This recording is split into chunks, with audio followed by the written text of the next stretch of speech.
Sobat Sehat, kembali lagi di acara Camping. Cari informasi penting seputar layanan RSA UGM.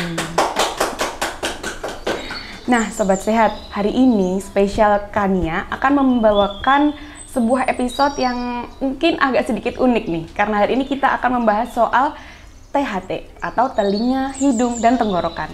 Pasti Sobat Sehat wondering nih, what kind of topics we are going to talk today, ya nggak sih? Nah, oleh karena itu, hari ini Kania bakal mendatangkan seorang gestar yang nggak kalah hebat dari gestar lainnya. Yuk kita kenalan dulu yuk. Halo dok. Halo Mbak Kania, apa kabar? Sehat ya? Sehat, alhamdulillah. Halo Dokter sobat gimana? semua, sehat semua? Sehat dong pasti dok. Dan diharapkan selalu sehat ya dok. Nah, sobat sehat yang di rumah nih dok yang lagi nonton, mungkin wondering, curious nih, siapa ya dokter yang jadi gestar kali ini? Mungkin dokter bisa memperkenalkan diri dulu? Ya, halo sobat sehat semuanya, saya Dr. Anton Sonowibowo, saya spesialis telinga, hidung, tenggorok, bedah kepala dan leher di Rumah Sakit Akademik UGM.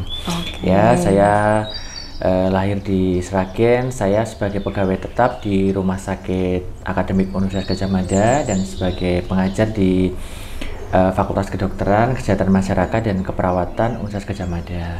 Gitu. Sekarang sedang pelayanan di Rumah Sakit Akademik UGM dan juga sedang melanjutkan studi untuk S3 saya. Waduh, ongoing S3 nih, berarti nggak diragukan lagi nih ya Sobat Sehat untuk kehebatan Dokter Anton dan dokter-dokter yang ada di RSA UGM lainnya. Betul dokter? Wah, biasa saja Oh, sebenarnya. aduh. Yes, ya merendah nih ya Sobat Sehat. Oke dok, mungkin teman-teman atau Sobat Sehat yang ada di rumah sedikit penasaran nih dok. Karena kan telinga atau spesialis telinga hidung tenggorokan atau THT itu kan cakupannya dibilang luas ya dok ya, karena banyak banget. Terutama nih, sekarang nih kalau kita lagi ngomong, kan ada kayak pita suara, dan setiap pita suara orang tuh kan beda-beda ya dok. Ada yang ini gede, ada yang kecil, terus ada yang mungkin yang beragam banget nih dok. Nah, sebelum kita membahas terkait pita suara, terkait kelainan hidung, tenggorokan, dan lainnya, mungkin dokter bisa kasih intro sedikit nih soal poliklinik atau layanan THT yang ada di RSA UGM dok. Ya, terima kasih Mbak Kania. Jadi seperti ini ya, jadi pelayanan di bidang kami, di bidang telinga, hidung, tenggorok, bedah kepala, leher itu cukup luas ya. Jadi meliputi hampir semua pelayanan yang meliputi daerah kepala dan leher, kecuali di bagian mata ada bagian sendiri. Jadi mulai dari saluran pernafasan atas, termasuk hidung, sinus paranasal, telinga, pendengaran, penelanan, pita suara. Ya, kelainan-kelainan juga cukup bervariasi ya, mulai dari kelainan yang sifatnya kongenital, misalnya gangguan pendengaran sejak lahir, gangguan-gangguan bentuk telinga, gangguan karena bawaan lahir yang lain, terutama di bagian kepala dan leher, itu adalah bidang kami. Selain itu, kami juga menangani kelainan-kelainan yang terkait dengan kelainan saluran pernafasan atas, termasuk kelainan hidung. Kelainan hidung itu termasuk ada kelainan yang sifatnya infeksi, kelainan yang sifatnya kelainan anatomi, kelainan trauma, misalnya kecelakaan, hidungnya patah, tulang wajah patah, atau kelainan lain yang sifatnya traumatik. Selain itu, kami juga menangani kelainan-kelainan lain yang bersifat tumor atau neoplasma ya. Tumor ada tumor ganas, tumor jinak yang berkaitan dengan daerah kepala leher. Misal tadi disebutkan ada tumor pita suara, tumor hidung, tumor telinga, tumor rongga kerongkongan, tumor amandel. Amandel jangan salah ya, amandel itu bukan hanya infeksi saja, tumor amandel juga banyak sekali ya ditemukan ya seperti itu. Selain itu juga gangguan yang terkait dengan proses menelan, misalnya pasien-pasien dengan kesulitan menelan, dengan gangguan menelan, dan masih banyak lagi sebenarnya yang terkait dengan pelayanan yang kami. kalau dijelaskan satu-satu tuh pasti kayaknya sampai besok nggak selesai ya dok. Iya. Oke. Nah, untuk layanan THT ini sendiri dok, kira-kira bukanya hari apa aja sih dok? Dan ada poli sore, apakah ada poli pagi, gitu ada nggak sih dok sebenarnya? Ya, jadi sobat sehat jangan khawatir, di Rumah Sakit Akademik UGM kami pelayanan THT buka dari mulai Senin sampai dengan Minggu dan 7 kali 24 jam. Kalau yang pelayanan poliklinik kita buka dari mulai hari Senin sampai dengan hari Sabtu, dari mulai jam 8 pagi sampai dengan malam. Ya. Kalau yang pelayanan di hari Minggu dengan pelayanan yang 24 jam, tetap bisa dibantu oleh teman-teman kita, tim kita ada di Rumah Sakit Akademi UGM, bisa lewat pelayanan gawat darurat. Ya. Kalau memang di tengah malam ada gangguan di bidang THT, kami tetap siap melayani dan nanti pasti akan terhubung dengan kami. Jadi jangan khawatir. Oke. Nah, buat Sobat Sehat yang masih mungkin ada pertanyaan nih soal jam atau cara pendaftaran di Poliklinik Layanan THT, nah Sobat Sehat bisa menghubungi nomor yang tertera di layar ya. Itu adalah nomor customer service dan Sobat Sehat bisa menanyakan terkait pendaftaran dan apapun secara gratis tanpa dipungut biaya. Oke dok, tadi kita udah bahas soal banyak banget gangguan ya dok. Ada gangguan telinga, hidung, dan tenggorokan.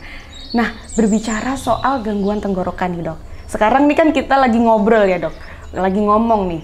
Nah, pernah nih dok kan ya denger kalau orang ngomong tuh melibatkan pita suara dok. Betul. Nah, sebenarnya pita suara tuh apa sih dok? Nah, namanya aja pita. Apakah bentuknya tuh kayak pita di kado ulang tahun gitu sih dok?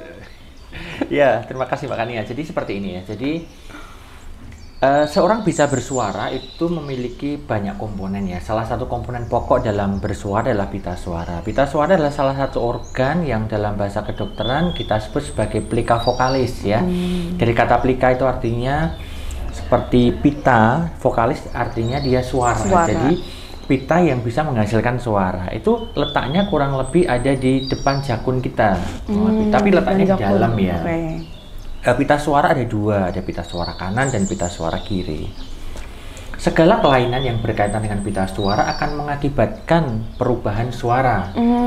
Ya, entah suaranya jadi hilang, ya. Teman-teman pasti pernah mengalami ya, misalnya suaranya jadi gitu, hilang, ya betul. Atau mungkin suaranya itu jadi sengau, gitu ya. Atau mungkin pasien seseorang itu suaranya jadi serak, gitu ya. Kalau sengau itu nanti komponennya selain pita suara ada gangguan lain lagi ya. Tapi kalau pasien suaranya itu serak ya, misalnya habis dari jadi pemimpin upacara dulu kita pas SD dulu kan, waduh suaranya jadi serak ya. Atau suaranya itu jadi terasa lebih berat, suaranya kok terdengarnya kok beda ya. Itu gangguannya sebagian besar berasal dari pita suara. Seperti itu. Nah, berarti faktor penyebab suara orang berbeda-beda itu banyak banget ya dok? Banyak. Mungkin banget. ada yang suara saya nih kan cenderung gede ya dok, dan sementara orang-orang lain mungkin cenderung halus atau mungkin kecil, itu banyak banget ya dok? Iya. Nah, kalau berbicara soal pergantian atau perubahan suara nih dok, kita semua kan pasti pernah mengalami masa pubertas ya dok. Mungkin yang cowok suaranya jadi gede, yang cewek lebih melengking. Kira-kira apakah bentuk pita suara itu juga ikut berubah dok seiring dengan pertambahan usia? Ya jelas. Jadi pita suara itu adalah satu organ yang berada dalam tubuh manusia yang mengikuti tumbuh kembang dari seorang manusia tersebut. Benar, saat masuk masa pubertas karena ada perubahan hormon tersebut akan mempengaruhi perkembangan pita suara. Pita suara tersebut akan bertambah panjang dan juga diameter dari saluran pernafasan atas kita juga akan cenderung melebar sehingga suaranya akan cenderung berubah pada pubertas ini, karena pubertas ini merupakan salah satu masa di mana seseorang mengalami kecepatan pertumbuhan yang cukup cepat dibandingkan dengan periode lain, sehingga perubahannya akan cenderung lebih mudah dilihat begitu atau lebih mudah diketahui dibanding dengan masa-masa yang lain, termasuk perubahan di pita suara itu. Tapi itu wajar ya dok? Maksudnya mungkin adakah dok kayak perubahan yang tiba-tiba disebabkan, misalnya nih saya lagi pubertas nih dok, tiba-tiba suara saya jadi nyaring, saya jadi takut nih dok, ada gangguan, tuh cara taunya gimana dok? Ya, ini benar sekali. Jadi memang perubahan pada suara itu memang ada dua. Perubahan yang sifatnya dia normal, seperti disampaikan ya, karena perubahan masa mulai dari masa anak-anak menjadi masa pubertas, atau nanti juga setelah masa dewasa menjadi usia tua misalnya, itu ada perubahan-perubahan yang terjadi itu yang sifatnya relatif normal. Ada juga yang perubahan yang sifatnya dia memang tidak normal, suaranya berubah tidak normal. Ini sangat berbahaya ya. Misal penyakitnya apa aja nih dok? Yang pertama bisa karena infeksi ya. Infeksi bisa karena virus, bisa karena bakteri, atau bisa karena radang. Radang tidak selalu infeksi loh ya. Jadi radang misalnya karena peningkatan keasaman di tenggorokan yang terlalu meningkat, suaranya juga bisa berubah. Yang sering asam lambung itu bisa ya dok ya? Betul. Waduh, Namanya juga nih. laryngopharyngeal reflux. Itu juga bisa menyebabkan perubahan suara. Tapi dia bukan karena infeksi, tapi karena radang atau karena inflamasi. Yang ketiga adalah yang perlu kita waspadai ini adalah karena tumor. Jangan salah, tumor ganas di pita suara itu sangat banyak sekali. Ditemukan di lingkungan sekitar kita. Banyak pasien-pasien saya yang mengalami tumor ganas di pita suara. Jadi tumor ganas itu akan menyerang pita suara, akhirnya dia merembet ke jaringan sekitar, bahkan bisa bertumbuh dengan sangat besar sehingga menyumbat saluran pernafasan, sehingga bisa menyebabkan seseorang itu jadi sesak nafas, tidak bisa bernafas. Sehingga kita perlu melakukan tindakan-tindakan khusus untuk menyelamatkan jiwa. Jadi termasuk salah satu kegawat daruratan, karena pita suara itu adalah organ yang akan menghantarkan udara dari hidung atau mulut masuk ke dalam paru-paru. Jadi kalau pita suara tersebut tersumbat, dapat dipastikan orang tersebut akan kesulitan bernafas. Tahu sendiri kalau kesulitan bernafas pasti akan jatuh dalam kondisi yang kritis atau sampai dengan, mohon maaf, meninggal dunia. Sehingga itu salah satu kegawatan yang perlu ditangani karena di bidang kami ya, untuk tumor di bidang pita suara itu.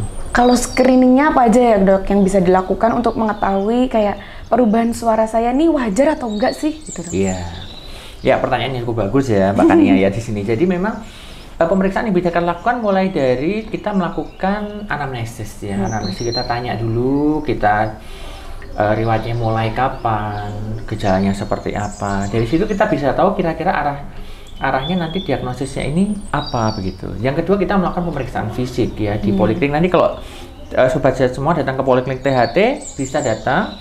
Nanti kita lakukan pemeriksaan fisik ya. Kita lihat mulai dari leher, daerah sekitar pita suara.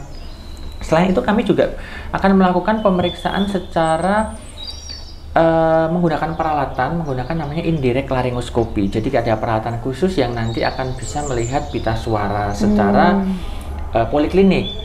Dan juga sobat sehat, kita di Rumah Sakit Akademik Universitas Gadjah Mada kita juga sudah memulai alat yang cukup canggih. Kita bisa menggunakan namanya fiber optic laryngoskopi. Jadi kita bisa menggunakan alat dan menggunakan fiber optik yang bisa langsung dilihat secara real time untuk melihat gambaran pita suara secara sangat jelas. Dan itu tidak memerlukan waktu lama dan tidak memerlukan pembiusan. Kita cukup melakukan tindakan, waktu juga nggak lama, sekitar 5-6 menit kita sudah bisa melakukan pemeriksaan di pita suara secara dengan menggunakan video laryngoskopi.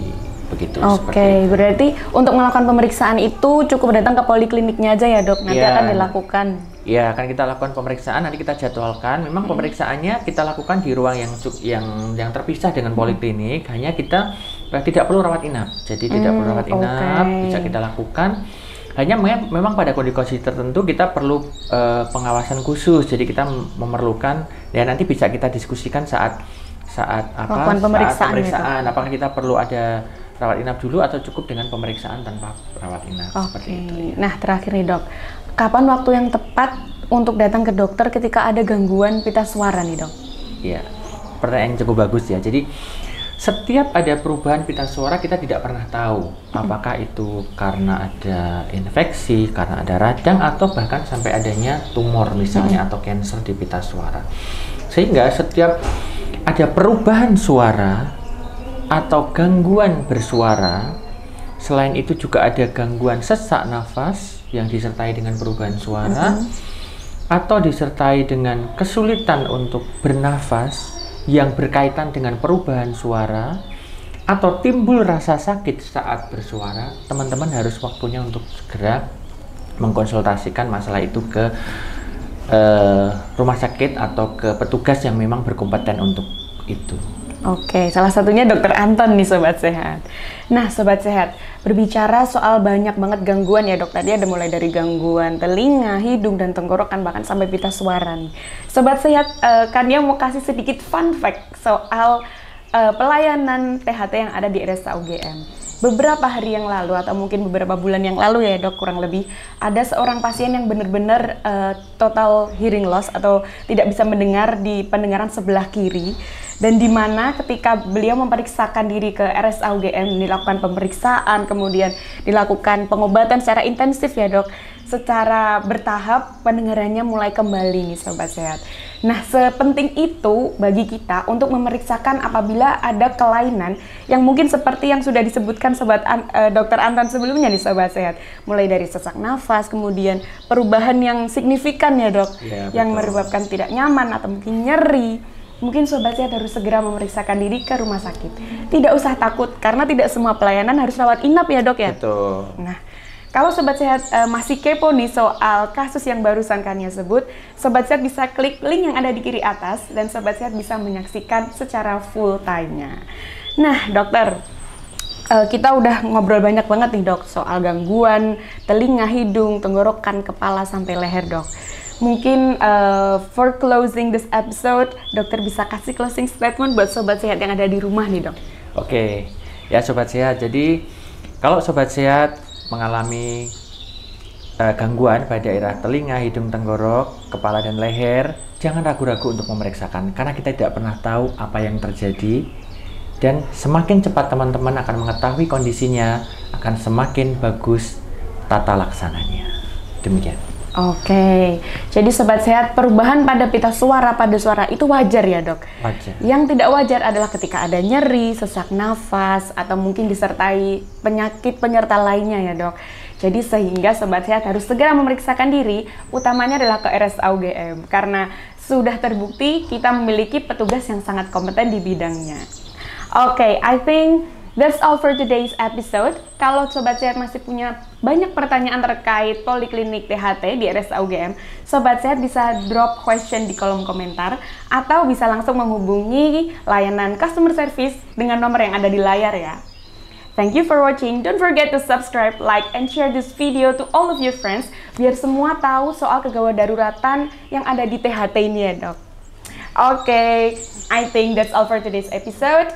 Dari Kania dan Dr. Anton, terima kasih ya Sobat Sehat, and I'll see you on the next episode of Camping. Cari informasi penting seputar layanan RSA UGM. Bye! Bye!